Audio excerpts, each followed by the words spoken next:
far, everyone. Welcome to History Yard. Hi, everybody. I'm still going backwards road, so we might cut out a few times. But I'm out again. I start feeling much better today after doctoring myself. I still have a toothache a little bit. It calmed down. It's not as bad today. It is just now starting up a little bit. I guess there's some air starting to get to it. My throat is still tender, but not quite as sore as it was.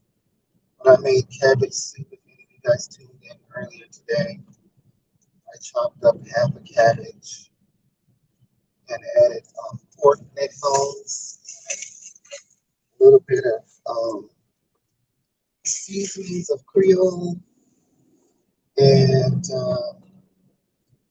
I added like kind of a mix of just um, onions that were caramelized onions, like a badania, yellow onion, and some mixed vegetables with like Mexican spices, which would be, green onions and red peppers, bell peppers chopped finely. And I had it sauteing in some margarine. So if you're, health conscious, this is not that kind of soup. And I got the roux going. I added a little bit of wine, which was California Moscato, and got it brewing. I let it cook for about almost 2 hours, like an hour and a half or so. And I had added some, not cumin, but curry powder and turmeric. And I'm fresh out of turmeric. So I got to make my way back to the Chinese store this week to stock up because I do not like being without turmeric. Because turmeric is really, really good for you health wise, and so is the curry powder. And so I also added uh, some red paste, which is like a spice. You'll see it a lot of times in Asian foods if you want it kind of spicy hot. It's got like peppers and stuff in it. It's kind of like a tomato paste. I forget what it's called, man. It's a tomato paste with spice in it. And so I added some of it just to give it a little bit of heat to the roux and let it cook. Added all that stuff in there, stirred it all up, let it cook. I tasted it, and it is delicious. And don't forget, I added just a little bit of cornstarch to kind of thicken it up a little bit. It didn't really thicken because I only added like a tablespoon, but it probably just, a little bit of thickness. So when it cools down, it'll kind of congeal a little bit.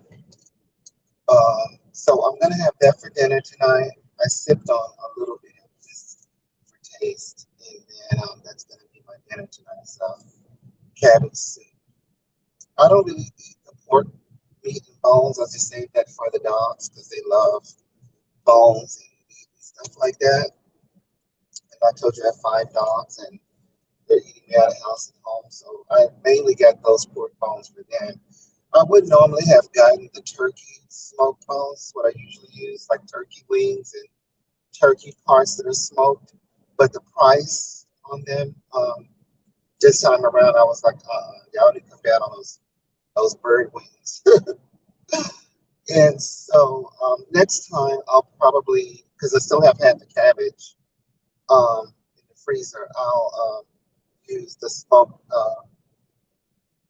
bones from the oh my Lord, I can't think of the turkey because I'm not really big on pork, and I don't want people thinking that I'm just like feeding pork all the time. But every blue moon I'll have pork. It's not something that's in my diet on the regular. 90% of the time, my diet consists of ground turkey meat and turkey parts and chicken.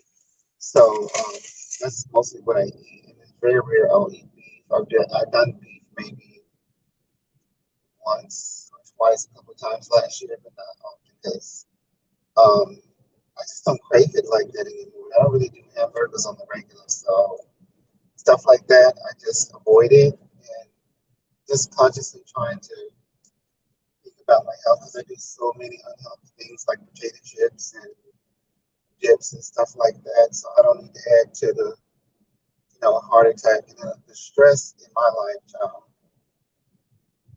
I'm like, no, I can't. So I try to watch what I'm doing as far as intake of red meats and pork. And so I just basically needed it for flavoring to my soup. And so I won't be eating any meat at the moment or anything like that. What else is going on? Oh, I was on the Instagram earlier today. If you guys want to check out my hair tutorials, I pulled fistfuls of my blonde hair out of my head today. And so if you go on Instagram, it's Ariel Emmy Mermaid. You have to go into the area where my videos and stuff are. Those, I forget what they call IVA videos or whatever. It's where you have the longer videos. And I just sit there and comb and brush my hair and oil my hair and put all kinds of conditioners in my hair and talk to the camera about, stress and what it's doing to my hair and stuff like that. Sorry, this road needs to be repaved. Old money, rich people live in Sherwood, jumping golf courses and gigantic houses. But anyway, um, yeah, I talked about my hair and all my issues with my hair. It's my natural hair, so I'm not perming my hair and stuff like that anymore. I haven't done that in years. And only thing I do is I color my hair blonde because I love being blonde as I get older. I've always, all my life, wanted to have blonde hair on my brown skin just because I love the way black, brown skin people look with blonde hair. It just looks really cool. And so I finally blonded my hair, and I've been blonde for, I guess, almost 2 years, going on 2 years now. And could be longer than that. I just lost count, but I just keep it blonde.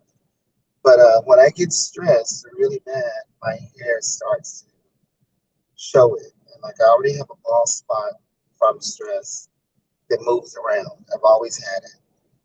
And my older years, I wouldn't say I had it as a young person, but as an older person, like over 35, 40-ish, I had like a stress pattern, especially after I left Disney. That's when all of that craziness started. And, I know my family history of nerves and, and trauma and all of that. And so I know I have that trait also. And so whenever I start stressing out, my hair starts coming out. And I showed Raven today, Raven over at YouTube and Instagram. She saw it and she thought it was because I had used a particular hair product that lightens your hair, like it's like a rinse or whatever. But I hadn't used it in a while. But she thought that that's where it came from. And I was like, well, possibly. But then again, I know my history of stress. And so whenever I stress, my hair starts to come out. And I literally was just doing like this with my head and fistfuls of hair was coming out. And so I got all of my hair products out. I started oiling my hair with African Pride, hair mask and hair oils and all different kinds of like lotions and things that would soften my hair. And it softened up and everything. It was just,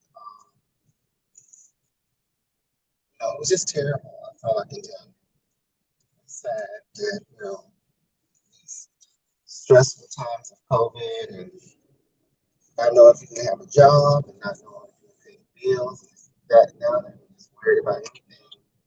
And I'm a warier person, so my hair is affected.